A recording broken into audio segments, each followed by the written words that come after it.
Bienvenue à toutes et à tous. Au sommet, la rencontre de l'ex-première dame de Côte d'Ivoire, Madame Simone Eyive Gbagbo, avec les chefs et rois traditionnels des régions de Soubré, Gagnoa et Issia. À cette occasion, elle a donné les raisons de la création de ce mouvement politique où elle invite tous les Ivoiriens à y adhérer. En effet, le fleuron et l'égérie des Ivoiriens, Madame Simone Eyive Gbagbo, a insisté sur la prise de conscience telle que le manque de créativité et d'injustice et de se débarrasser de toute souffrance. Cependant, elle invite tous les chefs et rois traditionnels des régions de Côte d'Ivoire à ne pas faire face au comportement misogynistes, telluristes et ostentatoires. Que Dieu vous bénisse et que Dieu bénisse la Côte d'Ivoire.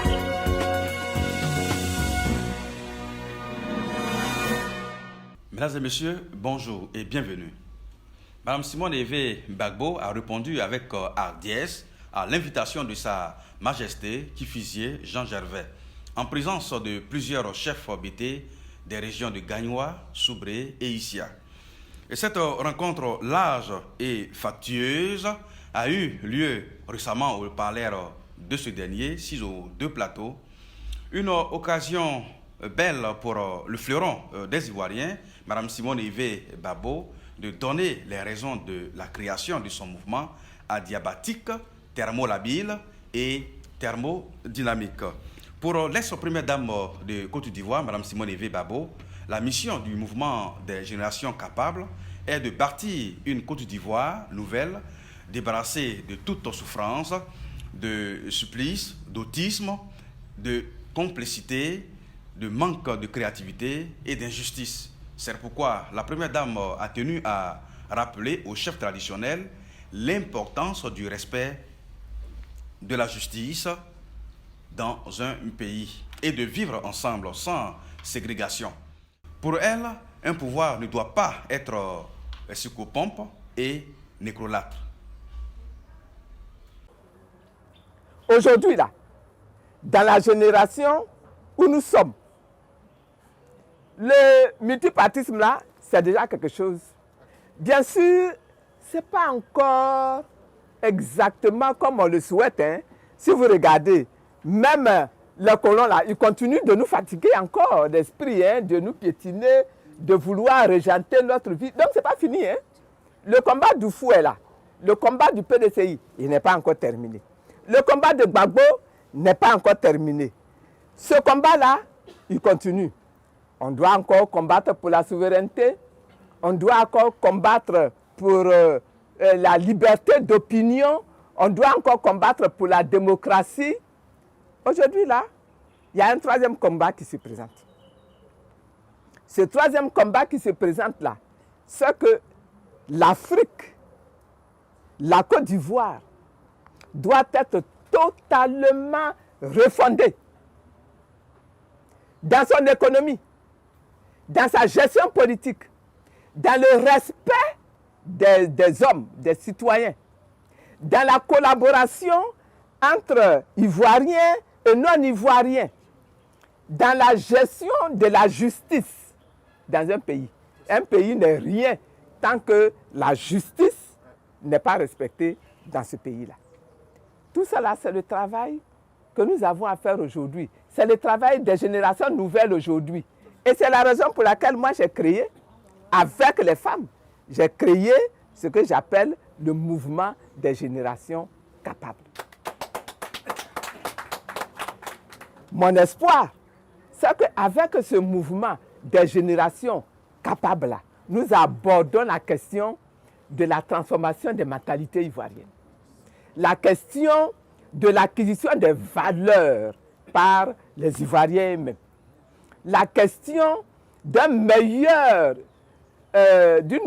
prise en charge du développement économique de notre pays, du développement politique de notre pays, de l'équipement social et technique de notre pays, et que nous modernisions notre nation ivoirienne. Voilà les chemins dans lesquels, personnellement, je suis engagé aujourd'hui. Et c'est dans ce chemin-là que je demande aux Ivoiriens de me suivre aujourd'hui. C'est dans ce chemin-là que je demande à mes maris Bété-là de me suivre aujourd'hui. C'est dans ce chemin-là que je demande à mes parents, à Bouré, à Agni, du Sud Komwe, du Zanzan, enfin à tous nos parents, Gouro, Nyaboua, Guéré, etc. On est nombreux, hein. Ce nous faut, on a 60 ethnies, on est 60 ethnies. Ah, les Attiers même, les Attiers, les Abers, tout ça là, pour qu'on bâtisse la Côte d'Ivoire, pour qu'on construise la Côte d'Ivoire, pour qu'on fasse progresser la Côte d'Ivoire, pour que la Côte d'Ivoire devienne véritablement une locomotive qui va tirer non seulement toute la sous-région là, mais qui va même tirer toute l'Afrique. Voilà, voilà mon projet, voilà l'offre que je fais aux Ivoiriens, voilà la proposition que je fais aux Ivoiriens. N'oubliez pas ou ne désapprenez pas que la BOMAS, Mouvement des générations capables, a pour but essentiel de transformer les mentalités fadaises, platitudes, dépensées et dépassées. N'est-ce pas, M. Assovier? Merci, Mireille. En effet, l'ex-première dame de Côte d'Ivoire, Mme Simone Eivé Gbagbo, a profité de cette rencontre lucrative pour étaler ses ambitions ranges pour la Côte d'Ivoire, sans toutefois oublier de formuler ses vœux de voir toute la Côte d'Ivoire avec elle, dans son mouvement, afin de percer l'obscurité comme la luciole et surtout de chlorophyllie tous les habitants de notre pays en enfourchure. Elle invite par ailleurs tous les chefs et rois traditionnels de toutes les régions de Côte d'Ivoire à s'impliquer résolument, sans vadémécum, pédantisme et hyperbole, pour sauver l'union, la paix et la réconciliation dans notre pays. Je voudrais remercier Tifizier de l'opportunité qu'il m'offre là de m'exprimer devant les chefs. Ce sont les chefs. Ce sont des chefs. Quelqu'un l'a dit tout à l'heure et je réinsiste là-dessus. À cause de la crise que nous avons vécue,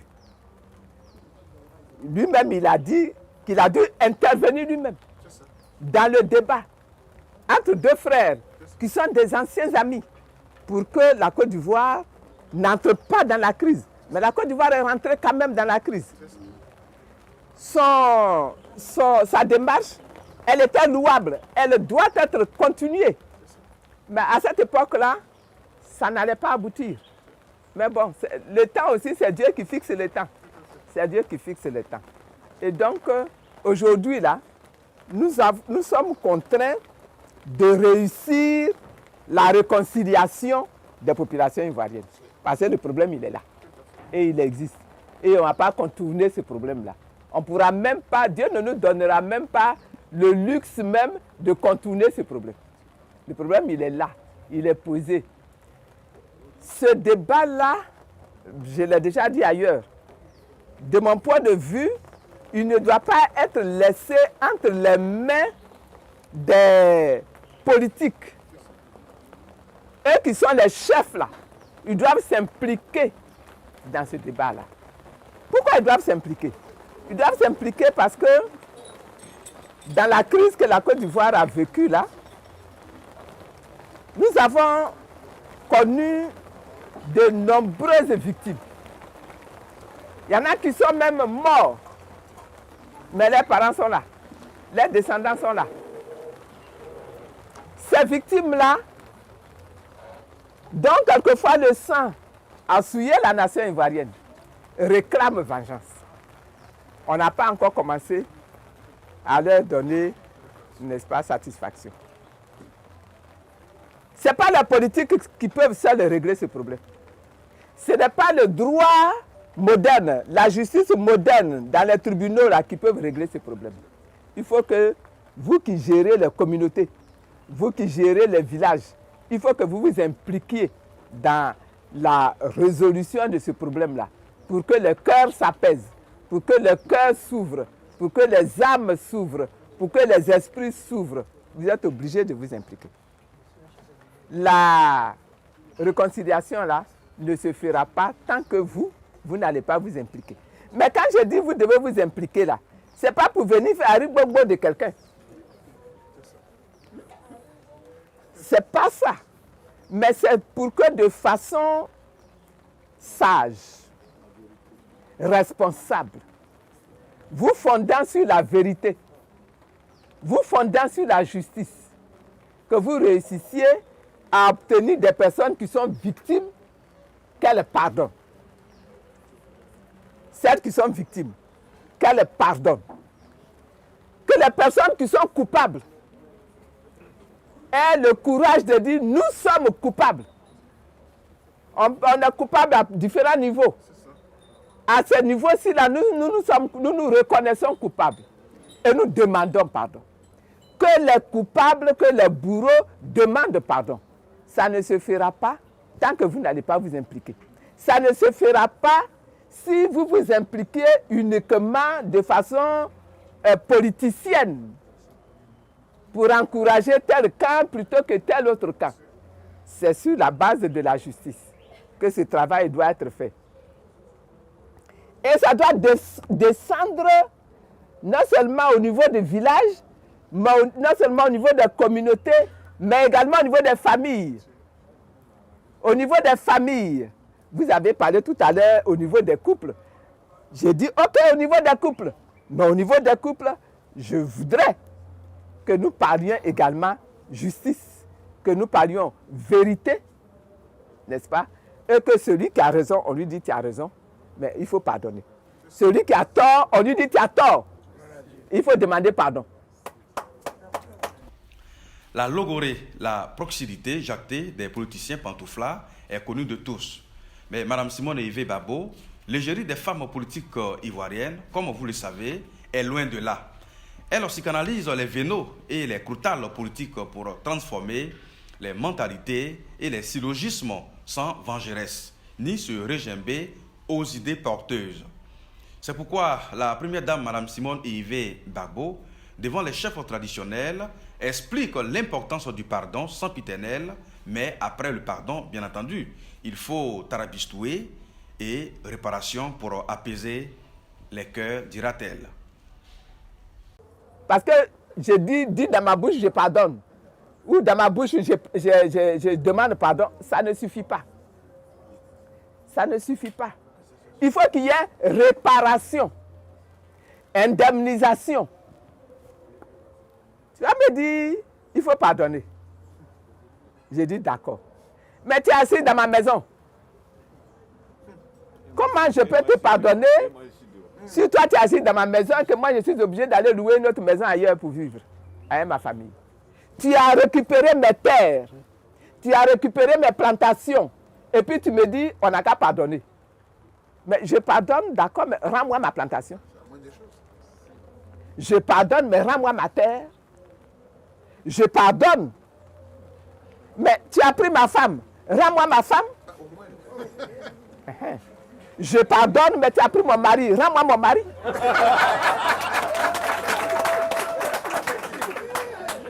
Donc, vous voyez, il y a nécessité d'aller jusqu'à la réparation, nécessité d'aller jusqu'à l'indemnisation. À ce moment-là, les cœurs vont se calmer. Les cœurs vont s'apaiser et les esprits vont s'apaiser. La première dame, Mme Simone Yves Gbagbo, snobée par des dévots et ostrogoths ces derniers temps, mais elle apparaît comme une aristoloche, une pradelle, un pétale et une bonasse aujourd'hui pour les Ivoiriens. Ici, elle s'indigne radotée du fait que des officiers depuis 2011 jusqu'à ce jour sont encore en prison. Sans oublier Charles Blé Goudé qui est encore à la haie comme une oblade et un héristal alors qu'il a été acquitté par la Cour pénale internationale. Il y a encore aujourd'hui, Chifi, il y a encore plein de gens qui sont en prison. Nos officiers de l'armée sont encore en prison. Ils sont en prison depuis 2011. Nous sommes en 2021. Ils sont en prison. Ce sont des pères de famille. Il y en a même, les femmes les ont quittés pendant qu'ils sont en prison. Il y en a qui ont perdu leurs épouses parce qu'ils n'avaient plus l'argent pour les soigner et ils sont en prison. Il y en a dont les enfants ne vont plus à l'école parce qu'il n'y a pas d'argent pour mettre les enfants à l'école et eux, ils sont en prison. Blé Goudé. Blé Goudé est encore à La Haye. Au moment où on prenait Blé Goudé pour partir à La Haye, là, on n'a pas demandé qu'il ait un passeport. On l'a pris comme ça. On l'a mis dans un avion et on l'a transporté. Au moment où on a pris Gbagbo Laurent pour l'amener à La Haye, là, moi j'étais assis devant la télé et j'ai regardé. Il y avait un direct. Ils l'ont mis dans un avion présidentiel, dans le Grumman présidentiel. Et le Grumman est parti jusqu'à La Haye. Est descendu. Gbagbo n'avait aucun papier. Et ils n'ont pas demandé de papier. Dans l'aéroport, là, ils ne lui ont pas demandé de papier. Ils l'ont pris de La Haye, là. Ils l'ont mis dans un véhicule. Et ils l'ont conduit directement à la prison de Scheveningen. Tout ça, filmé et publié en direct sur France 24. Pourquoi pour le retour de Blé Goudé, là, il faut qu'il y ait un passeport? Le Grumman, là, il est encore ici. Le Grumman, là, ne peut pas aller le chercher puis le ramener.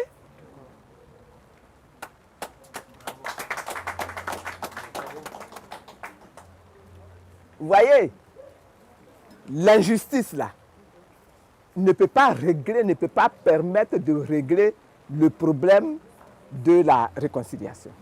Vous qui êtes les chefs, là, si vous vous impliquez, vous qui représentez une opinion publique qui peut être forte, si vous vous impliquez avec sincérité dans ce débat-là, on peut aboutir à une bonne réconciliation.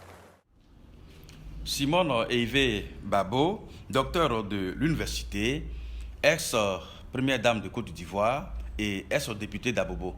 Cette dame céphalante, avec un système télencéphale, orgie et orgiaque, continue de dénoncer le phénomène des déguerpissements et le début du dialogue politique subreptice qui, selon elle, somatise certains partis politiques. Par conséquent, elle invite le gouvernement à associer à la mise en œuvre du processus de réconciliation et du dialogue inter-ivoirien toutes les forces vives de la nation sans distinction. Il y a un grave problème qui est en train de venir là. Regardez comment les gens organisent les déguerpissements dans nos cités. Regardez comment ils ont chassé des milliers de pères de famille à Koumassi, à Yopougon. Les chefs là, vous dites quoi? Ce sont des gens qui, pour certains, étaient propriétaires des terres sur lesquelles sont bâties les maisons. Ils sont propriétaires des maisons. Et les gens viennent à 4 heures du matin, casser les maisons, les chasser des maisons. Aujourd'hui, ils sont devenus des sans logements fixes.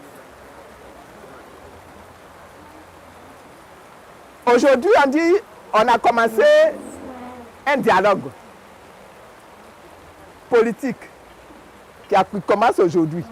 Et pour ce dialogue politique-là, on invite quelques chefs de parti et puis on dit, bon, mais on va aller faire des dialogues politiques. Mais le dialogue politique ne se fait pas avec des chefs de parti. Le dialogue politique se fait avec la population. Et la population, là, aujourd'hui, là, elle est organisée. Vous, les chefs traditionnels, là, pourquoi vous n'êtes pas au dialogue politique? Les chefs des associations, des organisations, d'associations, de la société civile, pourquoi ces chefs-là ne sont pas au dialogue politique? Les associations de droits de l'homme, pourquoi ces organisations-là ne sont pas à ce dialogue politique? Voilà une initiative qui va aller se retrouver garée dans un coin encore et ça va amener d'autres problèmes dans la Côte d'Ivoire. C'était une édition spéciale consacrée à l'ex-première dame de Côte d'Ivoire, le fleuron des Ivoiriens, Madame Simone Eivé Gbagbo, qui n'est pas légiphobe. Vous venez d'écouter l'allocution magistrat et salmar de cette grande dame politique céphalopode, loin d'une grandiloquence et bouffissure. Lors de sa rencontre avec les chefs des régions de Gagnoa, Soubré et Issia. Madame Simone Eve Gbagbo était ce mercredi 12 janvier 2022 chez la famille de feu l'ambassadeur Kodjo Richard, décédé le mardi 11 janvier 2022. Elle y était afin d'apporter sa compassion débonnaire face à cette situation de consternation, asthénie et à dynamie chez sa famille plus proche. C'est la fin de cette édition spéciale. Merci de nous avoir suivis avec votre temps précieux. Au revoir. Que Dieu vous bénisse et que Dieu bénisse la Côte d'Ivoire.